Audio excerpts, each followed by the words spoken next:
El secreto del rabino de Saf. El viento del desierto soplaba fuerte aquella noche en Saf, la ciudad santa donde los místicos judíos susurraban plegarias que, según decían, podían mover los hilos del destino. Entre las callejuelas empedradas iluminadas solo por el resplandor plateado de la luna, un hombre caminaba con paso firme hacia la sinagoga abandonada de Ari Akados, el gran cabalista del siglo XVI. Su nombre era Daniel, un comerciante arruinado que había perdido todo en un naufragio frente a las costas de Acre. Pero no era el miedo a la pobreza lo que lo impulsaba, sino una promesa susurrada por su abuelo en su lecho de muerte: cuando la oscuridad te rodee, busca la oración que el Baal Shem Tov escondió entre los salmos. Solo ella abre las puertas que el hombre no puede forzar. Dentro de la sinagoga, el aire olía a cera derretida y pergamino antiguo. Daniel encendió una vela con manos temblorosas y se acercó al arca sagrada, donde los rollos de la Torá descansaban envueltos en seda desgastada. Pero no era la Torá lo que buscaba. Entre las grietas del muro oriental, encontró un pequeño cofre de madera de olivo, marcado con el sello de las 10 sefirot. Lo abrió con cuidado y allí, escrito en un pergamino amarillento, estaba el texto en arameo que su abuelo había mencionado: Tefilat Aoser Ranistar, la oración secreta para desbloquear la riqueza total. No era una súplica común. No pedía oro ni monedas, sino algo más profundo: que se abran mis ojos para ver las oportunidades que el Creador ha sembrado en mi camino, que mis manos sean instrumentos de su abundancia, y que mi corazón no se aferre al miedo, pues la verdadera riqueza fluye donde hay fe y acción. Daniel la leyó en voz baja una y otra vez, hasta que las palabras parecieron disolverse en el aire, como si el propio espacio las absorbiera. Al salir, el cielo había cambiado. Las estrellas brillaban con una intensidad inusual, y en el mercado vacío, encontró una moneda de plata caída entre las piedras. La recogió, pero al hacerlo, notó algo más: un comerciante sirio, que nunca antes había visto, lo observaba desde la sombra de un arco. «Busco un socio para llevar sedas a Damasco», dijo el hombre con una sonrisa. «Dicen que los judíos de Saf tienen buena suerte en los negocios». Daniel no lo sabía entonces, pero esa noche había activado algo más que una oración. Había despertado una ley oculta: la riqueza no es solo lo que posees, sino lo que atraes cuando dejas de temerle a la escasez. En los meses siguientes sus barcos regresaron cargados de especias, sus deudas se pagaron sin explicación, y hasta los prestamistas más duros le ofrecían créditos sin garantía. Pero lo más extraño de todo era que cada vez que la abundancia llegaba, una voz interior le recordaba: no es tuyo. Solo eres el canal. Años después, ya anciano y rodeado de una fortuna que nunca había soñado, Daniel llamó a su hijo menor y le entregó el mismo pergamino. «No es magia», le advirtió. «Es un pacto. La oración solo funciona si estás dispuesto a ver lo que otros ignoran y a dar cuando todos guardan. La verdadera riqueza no se desbloquea con palabras, sino con el corazón». Y así el secreto siguió su camino, pasando de generación en generación, siempre entre susurros, siempre entre quienes entendían que la abundancia no es un premio, sino un río que fluye hacia quienes aprenden a quitar las piedras que lo obstruyen. El río y las piedras. El hijo menor de Daniel, Mateo, recibió el pergamino con manos temblorosas. No era el heredero obvio. Su hermano mayor, Lucas, había administrado los negocios familiares con puño de hierro, multiplicando la fortuna hasta convertirla en un imperio de tierras, barcos y almacenes. Pero el padre siempre había mirado a Mateo con una extraña complicidad, como si supiera que solo él entendería el peso de aquel papel amarillento. «¿Por qué a mí?», preguntó Mateo esa noche, mientras la luz de la vela proyectaba sombras danzantes sobre los muros de Sumad. «Esta casa». Daniel, ya en el lecho de muerte, sonrió con los ojos cerrados. «Porque tú preguntaste. Los demás solo tomaron». Y así fue. Lucas nunca había indagado sobre el origen de la riqueza. Para él, el dinero era un derecho, no un misterio. En cambio, Mateo recordaba las noches en que, de niño, veía a su padre arrodillarse junto a la puerta trasera de la casa, susurrando palabras mientras afuera llovía o los perros aullaban de hambre. Recordaba cómo al día siguiente llegaban hombres con rostros demacrados, mujeres con niños en brazos, y cómo Daniel les daba más de lo que pedían, sin preguntar, sin exigir nada a cambio. «El río no fluye para quien acumula», le había dicho una vez, mientras Mateo observaba cómo su padre entregaba el último saco de trigo antes de que llegara el invierno. «Fluye para quien cava». Los primeros años fueron duros. Mateo intentó seguir las instrucciones del pergamino al pie de la letra, pero las palabras se le escapaban como arena entre los dedos. Recitaba la oración frente al espejo con las manos extendidas, esperando que el milagro ocurriera. Nada. Solo el silencio y la risa burlona de su hermano, que desde su mansión en la colina lo llamaba el mendigo supersticioso. Hasta que una mañana, mientras caminaba por el mercado, vio a una anciana vendiendo manzanas podridas. Nadie se acercaba a su puesto. Mateo se detuvo no por lástima, sino porque algo en los ojos de la mujer, un brillo obstinado, le recordó a su padre. Compró todas las manzanas, pagando el doble de lo que valían. La anciana lo miró con sorpresa, pero no dijo gracias. En lugar de eso, le susurró. El hambre no es solo del cuerpo, hijo. Esa noche Mateo soñó con un río. No era un sueño común, sentía el agua fría en los tobillos, veía las piedras que obstruían su curso. Y entre ellas una brillaba con una luz tenue como si algo vivo latiera dentro. Al despertar, supo qué hacer. Abrió una escuela en el barrio de los tejedores, donde los niños trabajaban desde el amanecer. No enseñaba números ni letras al principio, sino a mirar, a ver el hilo roto en el telar, el nudo en la madera, el miedo en los ojos de quien no tenía que comer. Les daba de desayunar antes de las clases, y aunque muchos se burlaban, ¿para qué alimentar a quienes no pueden pagarte? Mateo no desistía. Cada mañana, antes de abrir las puertas, recitaba el pergamino en voz baja. Y cada tarde, cuando cerraba, encontraba monedas en el umbral, o sacos de harina en la cocina, o un billete anónimo entre las páginas de sus libros. Lucas, al enterarse, llegó furioso. «Estás regalando lo que es mío», gritó golpeando la mesa con el puño. «Esa fortuna es sangre de nuestra familia». Mateo no discutió. Solo tomó un puñado de tierra del jardín y lo dejó caer sobre la mesa. «Esto también es sangre», dijo. «Pero no es de nadie». El conflicto entre los hermanos se volvió leyenda en el pueblo. Lucas construía muros, Mateo puentes. Lucas acumulaba, Mateo sembraba. Y aunque la fortuna de Lucas crecía como espuma, la de Mateo fluía como agua, invisible en su paso, pero imposible de detener. Hasta que llegó la sequía. El río que alimentaba los campos se secó. Los pozos se vaciaron.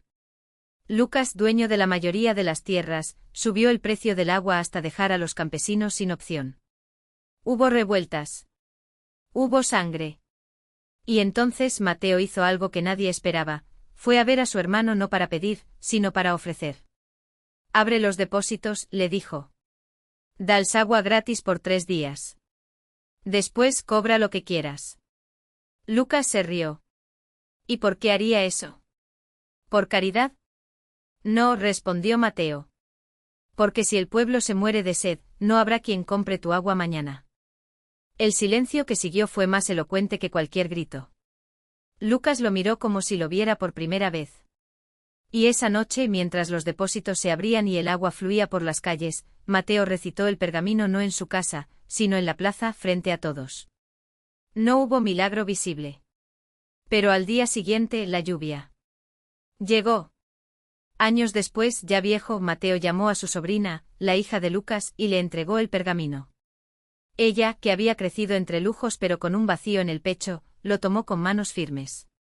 «No es magia», le advirtió Mateo como su padre había advertido a él. «Es un pacto. La abundancia no es tuya. Solo eres el río». La joven asintió. Ya lo sabía. Había visto cómo su tío convertía el hambre en pan, la sed en agua, el miedo en coraje. Había visto cómo cada vez que daba, recibía no dinero, sino algo más valioso, nombres, historias, manos que se tendían no para tomar, sino para ayudar a levantar. Y así el secreto siguió su camino. Porque los ríos no mueren. Solo cambian de lecho. Y las piedras que los obstruyen, tarde o temprano, son arrastradas por la corriente. El último pacto. La joven Clara guardó el pergamino en un cofre de cedro que su bisabuelo había tallado con sus propias manos. No lo abrió de inmediato. Esperó. Porque sabía que el pacto no era un poder, sino una prueba. Pasaron meses. La ciudad crecía, devorando los campos que antes alimentaban a los suyos. Los ricos se enriquecían, los pobres se amontonaban en barrios de chapa y polvo. Clara, heredera de una fortuna que nunca había deseado, caminaba entre ambos mundos como una sombra. Hasta que una noche el río se desbordó. No fue el de agua. Fue el otro. El que fluía bajo las calles, el que susurraba en los mercados cuando el hambre apretaba demasiado. Esa noche Clara soñó con un niño de pies descalzos, parado frente a una puerta cerrada. Aquí no hay nada para ti, le decían. Pero el niño no se movía. Solo repetía una y otra vez, mi madre dice que usted tiene pan. Al despertar, Clara supo que el momento había llegado. Abrió el cofre. El pergamino estaba frío al tacto como si hubiera estado esperando. Lo desenrolló sobre la mesa de roble donde su tío Mateo solía contar historias que nadie más recordaba. Las palabras no eran tinta sino cicatrices en el papel, un mapa de promesas antiguas, un contrato escrito con lo que no tenía nombre. No es mío, murmuró pasando los dedos sobre los símbolos. Solo soy el río. Salió al amanecer, cuando la ciudad aún olía a pan recién horneado y a carbón húmedo. No fue a los barrios altos, donde las damas tomaban té en porcelana fina. Fue al arrabal, donde las madres escondían el llanto de sus hijos para que no supieran que no había cena. La primera casa a la que llamó tenía la puerta torcida, la pintura descascarada por años de sol y sal. Una mujer con ojos hundidos y un delantal raído abrió apenas una rendija. Busco a un niño, dijo Clara. Uno que soñó con pan. La mujer no preguntó cómo lo sabía. Solo asintió, dejando entrar a Clara en un cuarto donde 3 niños dormían apiñados sobre un jergón. El más pequeño, el de los pies descalzos, estaba despierto, mirándola con una calma que no pertenecía a su edad. Mi madre dice que usted tiene pan, repitió como en el sueño. Clara se arrodilló. Sacó del bolsillo un trozo de pan aún tibio, envuelto en un paño bordado con hilos de plata. Lo partió en 4 pedazos. No es mío, dijo entregando uno a cada niño, y el último a la madre. Solo soy el río. La mujer quiso rechazarlo. Quiso preguntar por qué quería a cambio. Pero Clara ya se había levantado, dejando atrás algo más que migajas, una semilla de algo que la mujer no podía nombrar, pero que reconoció como verdad. Y así comenzó. No fue fácil. El pacto no lo es nunca. Cada vez que Clara daba, algo le era arrebatado, un recuerdo de su infancia, el brillo de un anillo heredado, la última carta de su padre. Pero cada vez que algo se iba, algo más valioso llegaba, el nombre de un anciano que le enseñó a curar heridas con hierbas, la risa de una niña que nunca había probado el chocolate, la confianza de un hombre que tras décadas de robar, le entregó un saco de monedas para que las uses mejor que yo. Los ricos murmuraban. Decían que Clara estaba loca, que malgastaba su herencia en mendigos. Los pobres, en cambio, empezaban a susurrar otra cosa, que en la casa de la señorita del barrio alto, nadie salía con las manos vacías. Hasta que llegó él. Un hombre con traje impecable y sonrisa de cuchillo apareció en su puerta una tarde de viento. Se presentó como representante de los que verdaderamente merecen prosperar. Traía un contrato, papel sellado con cera roja. Sabemos lo que tiene, señorita, dijo extendiendo el documento sobre la mesa. Y estamos dispuestos a pagarle. No más caridad. No más pérdidas. Solo riqueza. La suya. Clara miró el contrato. Luego miró al hombre. En sus ojos no había codicia, sino algo peor, la certeza de que el mundo ya estaba vendido, y que ella era solo otra mercancía por cobrar. No es mío, repitió como había hecho con el niño, con la madre, con cada alma que había cruzado su umbral. No puedo vender lo que no me pertenece. El hombre rió, un sonido seco como hojas muertas. Todo se vende, señorita. Hasta los ríos. Pero Clara ya estaba de pie, el pergamino en sus manos. Lo desenrolló frente a él, dejando que el viento agitara los símbolos antiguos. Los ríos no se venden, dijo. Se beben. Se navegan. A veces se ahogan en ellos. Pero no son de nadie. Solo fluyen. El hombre palideció. Porque por un instante entre el polvo que danzaba en los rayos de sol, vio algo moverse en el papel. Algo que no era tinta ni sombra, sino el reflejo de miles de manos tendidas, de bocas que susurraban un mismo nombre, Elío. Se fue sin despedirse. Esa noche su casa ardió. Dicen que fue un accidente. Otros que el fuego solo quemó lo que ya estaba podrido. Clara no lo supo. Estaba ocupada. Porque el pacto, como el río, no se detiene. Y esa primavera, cuando las aguas bajaron cargadas de limo fértil, los campos que todos creían muertos volvieron a dar frutos. Los niños del arrabal encontraron pan en sus mesas. Las madres, trabajo. Los ancianos, un lugar donde contar sus historias sin que nadie les dijera que callaran. Y Clara, años después, ya vieja, llamó a su sobrina. La niña, de ojos brillantes y manos inquietas, tomó el pergamino sin preguntar. Porque ya lo sabía. Había visto a su tía convertir el miedo en refugio, la soledad en comunidad, la muerte en un suspiro que decía, sigue. No es magia, advirtió Clara, como Mateo había advertido a ella, como alguien, siglos atrás, había advertido al primero que firmó el pacto. Es un río. Y los ríos, al final, siempre encuentran el mar. La niña asintió.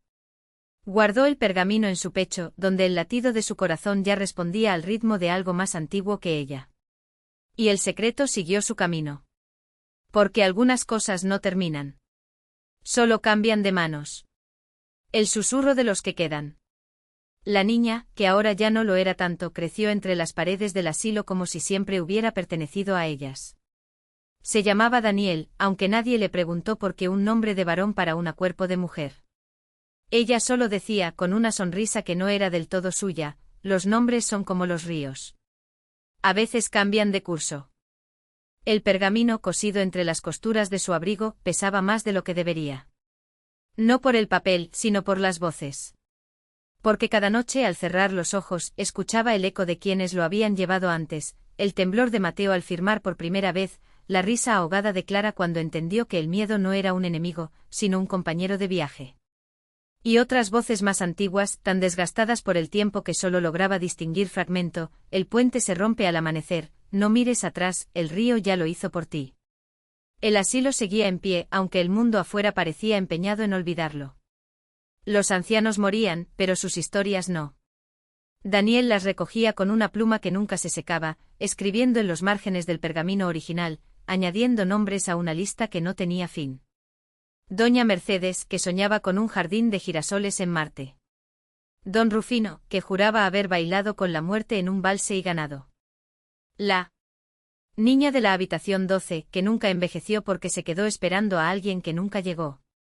Hasta que una tarde el río decidió recordar su propio nombre. Fue con la llegada del último anciano. Un hombre sin documentos, sin memoria, sin más pertenencias que una maleta de cuero rajada y una cicatriz en forma de espiral en la muñeca izquierda.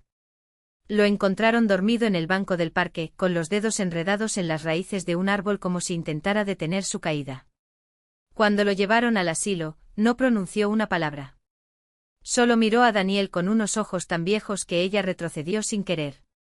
«Tú lo tienes», dijo el hombre esa misma noche, mientras los demás dormían. El pacto. El error. Daniel no negó nada. Sacó el pergamino y lo desplegó sobre la mesa de madera astillada. Las letras, escritas con tinta que nunca se borraba, brillaron bajo la luz tenue de la lámpara como si estuvieran vivas.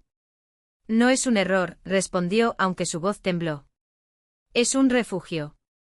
El anciano extendió la mano y tocó el papel. Donde sus dedos rozaron la superficie, la tinta se movió, reordenándose en frases que Daniel no había visto antes. El río no fluye hacia el mar. El mar es quien lo llama.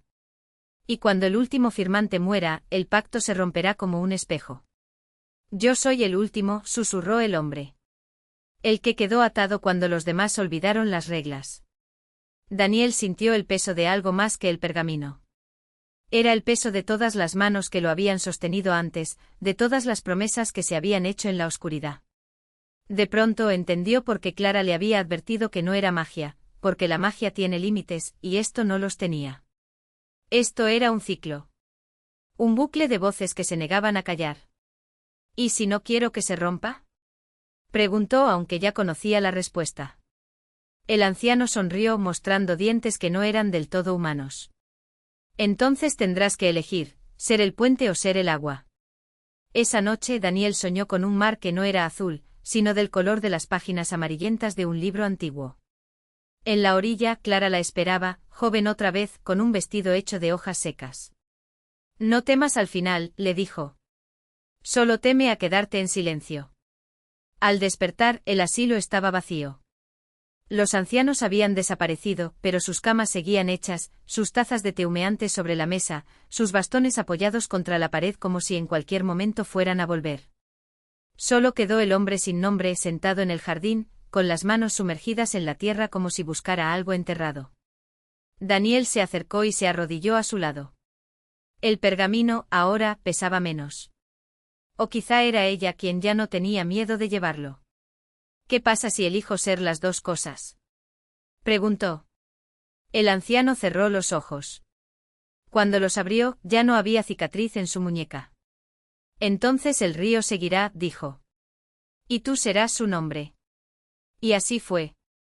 Años después, cuando el asilo fuera solo un solar vacío entre edificios de cristal, cuando los últimos que recordaban a Daniel la llamaran la mujer que escuchaba demasiado, el pergamino seguiría pasando de mano en mano. A veces en forma de un libro olvidado en una biblioteca, otras como un susurro en el oído de quien más lo necesitaba. Porque algunas cosas no terminan. Solo cambian de piel.